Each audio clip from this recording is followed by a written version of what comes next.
Alhabibu wa Simba. Naam.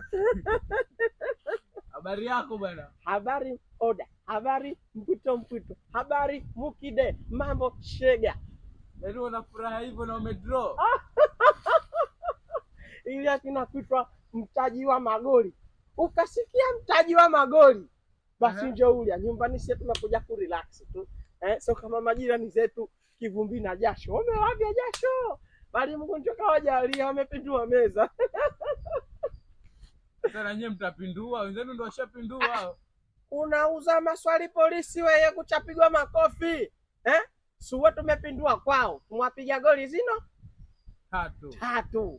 Na vino sasa tumeingia makundi. Mungu ibariki Tanzania, zimeingia timu zino 4. Na katika hizo timu 4 kiongozi wao nani? Ngoja kukesini kwanza. Katika hizo timu 4 kiongozi wao Simba Sports Club.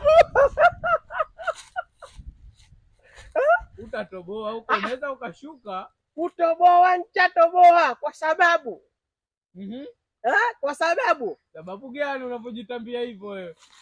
Kocha wetu pira 3. Tutapiga pira 3 bana. Basi haya inshallah.